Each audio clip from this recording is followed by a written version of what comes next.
Hi there, and thank you for joining me for today's live reading of Lost Hollow by Donna S. Frelick, and this is presented by Itsy Bitsy Bookfits. Prologue. Claire McCann wasn't good with directions.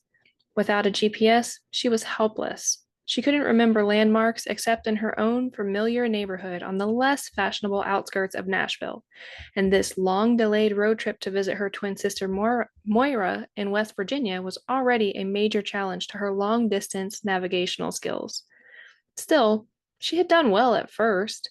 The weather was the hay scented warmth of early summer, and no accidents blocked the interstate. As I 40 rose into the high country of the Smokies, the road opened up to reveal glimpses of miles of folded mountains, painted purple and green and gold as the sun set, views breathtaking enough to make the drive worthwhile. But not long after, the broad vistas shrank as road construction forced a detour onto a narrow, winding two-lane road through the mountains. Dense forest closed in again to either side as shadows gathered. Claire began to worry as the road wound on and on without a sign of civilization, no towns, no turnoffs, and not even a mom and pop gas and go on the side of the road. She waited for a straight stretch of road and checked her phone. The GPS gave her a location, if she could believe it, but it wasn't great news. She must have missed the sign for the detour back to the interstate, God knows when. This was national forest land, which explained all the nothing but trees, she supposed, and according to the map, there wasn't an off road for another 20 miles. She checked the gas gauge. At least she had enough to make it that far. Maybe. Probably. The needle wasn't quite on empty, and Dad always swore there was another 30 miles in the tank once you hit E anyway, right? Damn it. Something had told her to top it up when she'd stopped outside of Knoxville, but she'd had half a tank then, and now here she was. She kept driving as night fell, the darkness deepening under the crowded growth of tall trees, her breath quickening with nerves the longer she went without seeing the sign for the exit she was anticipating. She had been climbing in a series of switchbacks, but now the road leveled out a bit to follow a high ridge. The forest expanded on either side of the road, dense and impenetrable. Scary, she mumbled to herself. At last, Claire saw what she'd been looking for, a rusty, battered sign indicating a turnoff to the right to Allenville 3 miles. Only some local smartass had put a bullet through the middle of the second L in the town name, so it read Alienville. She laughed, half in relief, half in appreciation of the joke, and slowed down for the turn. She was suddenly exhausted, and it occurred to her this might be the only town for miles. She would probably have to settle for a no-tell motel. Lord knows she couldn't afford much more than that anyway, and she really hoped the little town hadn't rolled up all the sidewalks by this hour. She was hungry and thirsty, and a bathroom would be welcome too. Of course, Maura would already be worried about her. Her sister had been expecting her in West Virginia tonight. But then her uptight twin had always been the warrior of the family, the one who took care of things. Their hippie parents, second generation members of the co op commune, had been conscientious about their commitments to the community, but less bothered about traditional family obligations like rules, health insurance, and formal education. Claire, the free spirit, had minded, but Moira craved structure and left home as soon as she could find it. They hadn't seen each other in, well, Claire couldn't remember how long, and Moira would be pacing the floor if Claire was late.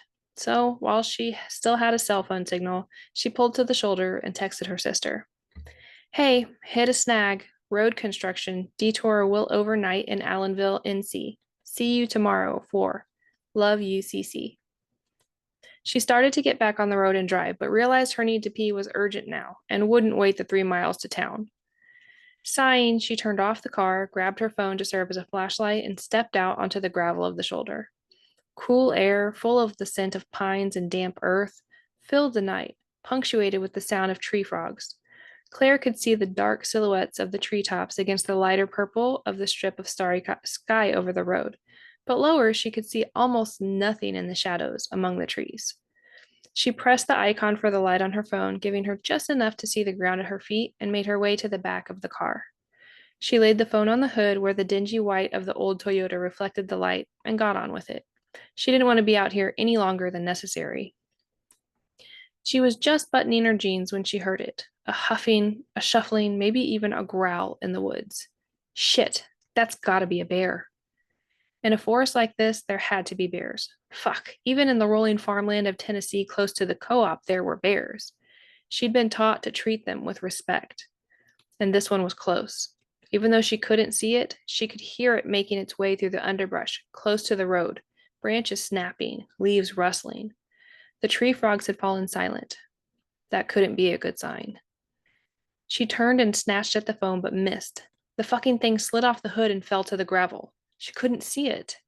She groped along the ground, but the light had gone out and the plastic case was invisible in the night, even though it was bright pink and sparkly, too. The bear! Where was it? She couldn't hear it in the woods anymore. Had it gone? Claire stood up and looked toward the edge of the forest not 30 feet away. And as she watched in horror, a shadow emerged. Huge, more than 10 feet tall on two legs, shaggy, claws and teeth gleaming in the limited light, like a bear, but not a bear. The thing roared and fell to four legs, and she could see a long tail like a cat. Then it ran toward her faster than she could move. Much faster. Frozen in place, Claire screamed. Chapter 1. The sun was just coming up over the mountains as the chief of police of Allenville got in his official vehicle, a Ford Police Interceptor SUV that still had that new car smell, and headed into town. It was going to be another spectacular day in early June. Birds singing, trees fully leafing out, but Seth Cowell barely noticed the mist lifting from the forest around him. He had trouble on his mind, along with the burden of memories that were always harder to carry this time of year. This wasn't just any Monday morning, which always meant a backlog of incidents to investigate. This was the beginning of mating season. The messages on his phone reported more than the usual number of sightings and livestock kills. His people would be more at risk than ever for the next few weeks. Through Allenville, and just before the intersection with the main National Forest Road, Seth saw his chief deputy's car pulled onto the shoulder. He slowed and parked behind the cruiser, then got out to join Jason Andor on the opposite side of the narrow two-lane road. The big man looked up from his crouch near where the gravel merged with the grass. Morning, Seth. Jason. What is it? Blood. Lots of it. And claw marks. Tracks leading off that way. He swung an arm toward the trees. Seth hunkered down next to him to look. How fresh is this? Not sure. Day or so? Foot Patrol came across it this morning, but they don't get this far out but only so often. They were at the end of their shift. I sent them home. Probably for the best. An outsider could be involved here, and Seth wanted to keep his circle tight. But the splatter showed him something else. Blood, but no body and no signs of dragging. Seth stood and followed the tracks which disappeared in the high grass after a few steps. I think someone tried to cover this up, Jason said. In a hurry, splashed some water around, raked up a few leaves. He pointed to the evidence. Seth looked closer. It was possible. Shit, that meant... And look! Jason took a couple of steps and squatted again. Tire tracks. In the mud here. There was a car. Someone's moved it. Christ. Seth studied the road, the trees, thought about the possibilities. So not just an attack, maybe. A taking. His deputy stood and considered. It's the season for it. We've reduced their numbers, and they need to rebuild. So a tourist gets off the road. That damn detour. Stops here for some reason, and one of them grabs her. No doubt it's a female.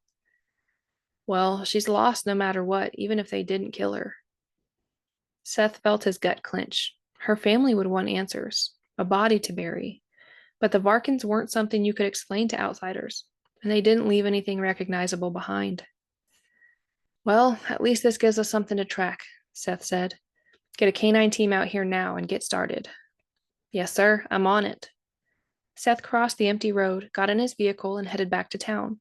He refused to think about the terror that woman, whoever she was, might have felt as the beast came for her. He knew from personal experience how awful the slashing, tearing attack would have been. And if it was a taking, he and his deputies would probably still be too late to save the woman. She was either dead or she would soon be one of them, which was worse than dead. When Moira McCann got to Allenville, She wasn't sure whether to be relieved or even angrier at her spacey sister for worrying her half to death. There had been the text message in the middle of the night, and then nothing for 2 days. Moira had left message after message, text after text, with no response. She had even gone so far as to install an app on her phone to track her twin's location, something she'd sworn she would never do to anyone. The app just said the phone was out of service. It wasn't the first time that Claire had fallen off the radar, but Moira couldn't shake the feeling that something was wrong this time. Really wrong. Finally, she couldn't stand it anymore and took off down Interstate 81 to try and find her. It had been unusual enough that Claire had wanted to visit in the first place. They hadn't seen each other in close to 2 years, since Moira's last disastrous visit home to the co-op. Claire had tried to play peacemaker between her twin and her parents, not that it had helped. Sarah and Ben McCann still insisted their serious daughter's life choices were all a sellout to the establishment, whatever that meant in the 21st century. And maybe they were right in some ways. But thanks to her unconventional upbringing, she hadn't lasted long at the big corporate hospital where she'd interned. She was much happier at the small, rural medical center where she was working off her loans with her special program residency. At least her bosses were flexible enough to give her some time off to chase her sister down. Now that she was in Claire's last known location, Moira had an idea it wouldn't take long to find her after all. Maybe Claire had just decided to stay in the charming little town. It wouldn't have been the first time her ditzy sister had lost track of time, or her phone, when she'd been having fun, and Allenville, with its little center street of shops, with a cafe and a park and about as much traffic as Mayberry RFD, certainly had its appeal. But damn it, Claire. Moira checked her phone. There had been a perfectly adequate cell signal just outside of town, but now she was showing nothing. Maybe Claire had hit the same dead zone once she'd gotten to town. Still, if she'd had a breakdown or some other kind of trouble, or even if she'd just changed her plans, she could have found a way to call. Some of us have jobs, and a life. She knew there had been a detour on the road, of course. Claire wasn't good with detours, which explained how she'd ended up so far off the beaten path in this lost hollow. Allenville was nowhere near the alternate route she should have taken back to the interstate. Even with the GPS, that girl has no sense of direction. Moira sighed. The only thing for it was to start asking around.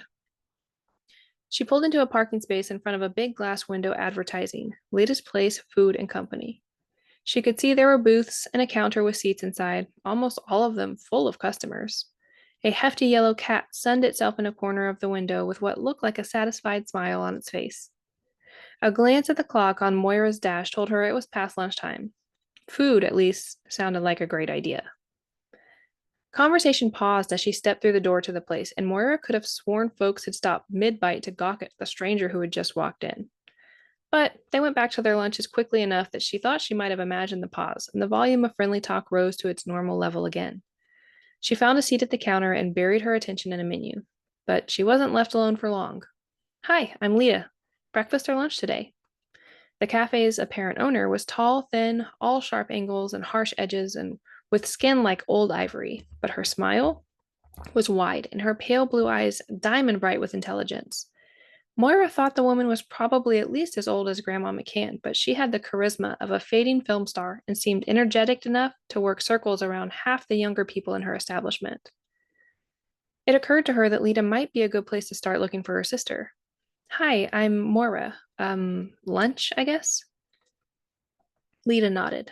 Try the special, shepherd's pie. Unless you're a vegetarian? Moira almost laughed. She'd been brought up vegan in the co-op, but had left that lifestyle behind long ago. No, shepherd's pie it is, and iced tea, unsweet, please. You got it. Lita bustled off to put the order into the kitchen, and Moira had a chance to look around the restaurant to note the paneled walls, the curtains at the plate glass window, the leatherette booths, the worn wooden tables. She also couldn't help noticing the surreptitious glances from other patrons who seemed more curious than hostile. Despite the touristy appeal of the main street, she was beginning to sense Allenville didn't get many visitors. Odd. Lita arrived back with her iced tea and a little caddy of sweeteners. The highway detour bring you out our way? The older woman asked. Well, no, actually, Moira said, taking her chance. I'm looking for my twin sister, Claire. Your sister? Lita's eyebrows shot up. You think she's here in Allenville? I'm not sure, but I got a text from her a few days ago that said she got lost, that detour you mentioned, and it was late, so she was going to spend the night here. That was the last I heard from her. You wouldn't know where she might have stayed. Lita's frown cut deep lines in her face. There's really only one place. The Travelers Rest Inn down at the other end of Bridge Street. She waved a hand. That's the one that runs in front here, she considered. But not many tourists stay there. We mostly use it for family coming in from out of town, like a guest house, you might say. It's not very fancy. I'd be surprised if she stayed more than one night. Moira got the impression the cafe owner was trying to put her off, but Lita didn't know Claire. Yeah, well, my sister is the adventurous type, she said. She's fond of yurts and rooms in haunted houses and hotels with character. Lita huffed. I'd say the Traveler's Rest qualifies on that last count. Have you tried her cell phone? No response, and now I'm not getting a signal. Yeah, we have dead spots all over town. Maybe that's the reason you can't reach her. Moira nodded. The mountains rising like sentinels all around the town could be the reason for that out of service message. I'll just check with the hotel when I finish lunch then. Good idea, Lita said. She started to turn her way, but Moira had an idea. I have a photo. Maybe you could take a look? Lita paused long enough to lift a shoulder. Sure. She leaned closer to look at the picture of the slim young woman with blonde hair and blue eyes on Moira's phone. Pretty. Could be you, except for the hair. You're twins, you said? Yeah, fraternal. We're pretty different, really, Moira said. Claire's malleable hair had been every color of the rainbow at one time. Even if Moira had wanted a change, her stubborn dark auburn hair resisted every attempt at a dye job. Need a refill on that tea? Moira noted with surprise that she'd chugged the first glass. The brew was refreshing and different somehow. She held out her glass for more. Lita filled it with a smile and hurried off to help another customer. Moira took a closer look at the folks enjoying their meals in the cafe. They were a good-looking bunch, exceptionally so, tall and well-built. She could tell that even though they were seated at tables and booths, and unusually diverse for a small town in the North Carolina mountains. This struck her, so she looked again, and though they were all different, they all shared an indefinable shine, an aura that would have captured attention anywhere they went. She shook her head. Or maybe she just spent too many hours on the road. Lita arrived with her shepherd's pie, and Moira gave up her speculation about the cafe's patrons in favor of the food, which was delicious. She hadn't realized how hungry she was. Before she knew it, she had scraped the bottom of the generous bowl, cleaning up the last of the gravy with a crust of fresh bread. She was almost embarrassed when Lita came to bring her the check. Sorry for my bad manners, she mumbled as she pulled out her wallet. That was really good. Lita just laughed. It's the mountain air. Makes everyone ravenous. Sure you don't want some dessert? She started to decline. She wanted to get to the inn and talk to the owner about Claire, but she was interrupted before she could open her mouth. A young, lanky man with longish hair and a beard pushed his way up to the counter and butted in. Hey, you must be Lita. He sat at the seat next to Moira's and nodded at her. Lita gave him the side eye. Who wants to know? He held his fist out for a bump. Lita ignored it, and he withdrew it. I'm Phil Dixon, reporter for WNC Outdoors. I'm in town to do an article on the hiking around here. Moira figured that was her cue to leave. Thanks, Lita. The food was great. I've got to run. I'll be here later, Lita winked. For dessert. Moira smiled in return, but inwardly she groaned. She did have a sweet tooth. Maybe she would walk down to the inn and back, earn herself a piece of pie. As she started toward the door, the fat yellow cat approached her, sat, and looked up with a meow. She wasn't sure how to react. Oh, that's Jones, Lita said. Appears he's taken a liking to you. He wants pets. The newcomer frowned. You allow animals in a restaurant? Lita scoffed at him. Jonesy runs this place. I'd rather have him than some people I know. From her expression, Moira thought Lita probably meant certain reporters from outdoor magazines. She knelt to pet the bold kitty and was rewarded with a loud purr and headbutts. Well, aren't you friendly? Lita watched their interaction. He's discriminating. Doesn't take to just anybody, you know. She glanced at Dixon, who had his attention on the menu. Well, I'm honored, big guy. Thanks for saying hello. Jones meowed and sauntered off to find another place to hang out. Moira stood and nodded to Lita. Thanks again for your help. Lunch was terrific. You're welcome. Hope you find what you're looking for. Come see us again. Moira glanced over her shoulder to see that Phil had looked up at her from the menu. He had an odd, speculative expression on his face, and in that moment, she was glad for Lita's unfriendliness to the man. Somehow, she didn't want Phil Dixon knowing her business, though she couldn't have said why.